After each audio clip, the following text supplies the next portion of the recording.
अस्सलाम वालेकुम।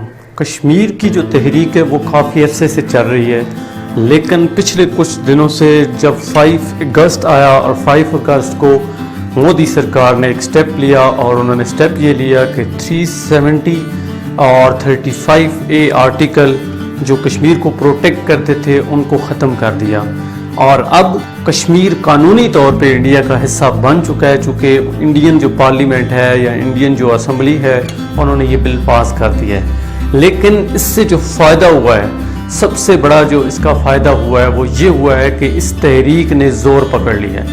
आगे कुछ लोग जो हमारे मुस्लिम थे और कश्मीर के अंदर रहते थे वो गवर्नमेंट का साथ देते थे, इंडियन गवर्नमेंट का साथ देते थे, उनके साथ कुछ ना कुछ कमिटमेंट होती थी।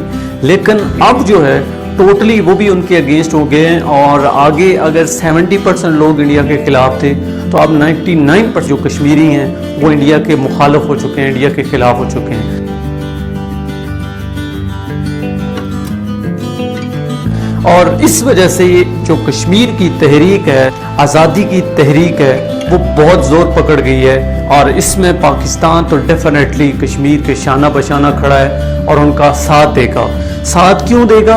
क्योंकि वो मुस्लिम हैं और हम मुसलमानों का साथ नहीं छोड़ सकते। मुसलमान मुसलमान का भाई है और सबसे बड़ी बात चूँकि इंडियन मीडिया जो है वो दिखा नहीं रहा है, लेकिन इंडियन आर्मी वहाँ पे जो जुल्म कर रही है, जो हुकूमत ने उनको इख्तियारात दिए हुए हैं, कर्फ्यू लगाया हुआ है, ईद का मौका है, लेकिन कोई उन्हें आज़ादी नहीं है। फिर भी इतने कर्फ्यू के होने के बावजूद भी जब आलमी मीडिया आया तो उन्होंने दिखाया कि वहाँ पे तहरीक बहुत ज़ोर पकड़ चुकी है और अगर कुछ हज़ारों की तादाद में अगर लोग निकलते थे तो अब लाखों की तादाद में लोग सड़कों पे निकल रहे हैं और इस तहरीक का हिस्सा बन रहे हैं।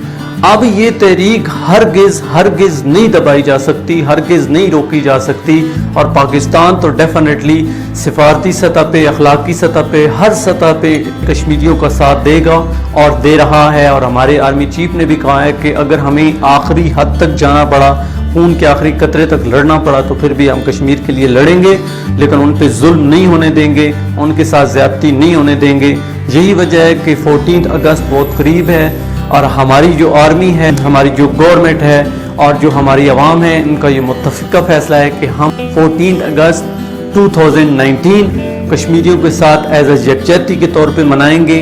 और ये स्लोगन हमने बनाया है कि कश्मीर बनेगा पाकिस्तान, कश्मीर बनेगा पाकिस्तान, कश्मीर बनेगा पाकिस्तान। इंशाअल्लाह ताला कश्मीर पाकिस्तान बन के रहेगा।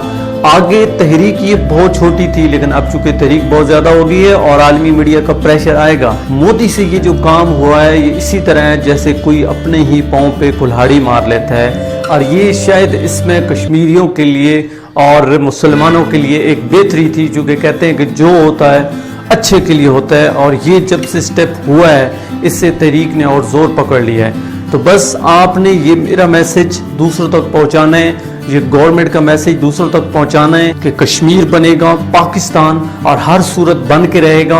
और आप जिस जिस जगह पे मौजूद हैं आप कश्मीरी भाइयों के लिए दुआ करें और उनके साथ यौम यकजहती के तौर पे पाकिस्तान और कश्मीर का झंडा अपने घरों पे लहराएं, सो डैट कि एक दुनिया को मैसेज जाए कि हर पाकिस्तानी के दिल की धड़कन कश्मीरियों के साथ धड़कती है। ये पूरी आलमी मीडिया को मैसेज जाना चाहिए और खसूसन बिलखसूस ये मैसेज मोदी सरकार को जाना चाहिए, इंडियन गवर्नमेंट को जाना चाहिए, ताकि उसे पता चले कि कश्मीरी हमारे भाई हैं, कश्मीरी मुस्लिम हैं और उन पे जुल्म ढाना कभी भी हम बर्दाश्त नहीं करेंगे। कश्मीर बनेगा पाकिस्तान, कश्मीर बनेगा पाकिस्तान। मेरे इस मैसेज को जितना आगे फैला सकते हैं फैलाएं। अपनी गवर्नमेंट का, अपने फौजी भाइयों का जो बॉर्डर पे खड़े हैं और अलर्ट खड़े हैं उनका हौसला बढ़ाएं, उनका साथ दें, कश्मीरियों का हौसला बढ़ाएं। 2 झंडे अपने घर के ऊपर लगाएं, एक पाकिस्तान का और एक कश्मीर का, और इंडिया को मैसेज दें कि हम उनके साथ हैं और कभी भी इंडियन मीडिया इस चीज़ को नहीं छुपा सकता और हम कश्मीरी भाइयों को आज़ाद करा के रहेंगे। कश्मीर बनेगा पाकिस्तान इंशाअल्लाह ताला। उम्मीद करता हूँ कि ये मैसेज आप दूसरों तक शेयर करेंगे। मेरी इस वीडियो को लाइक करें, कमेंट में अपनी राय का इजहार करें, मेरे चैनल को सब्सक्राइब करें। अपना कीमती वक्त देने का बहुत शुक्रिया। अल्लाह हाफ़िज़।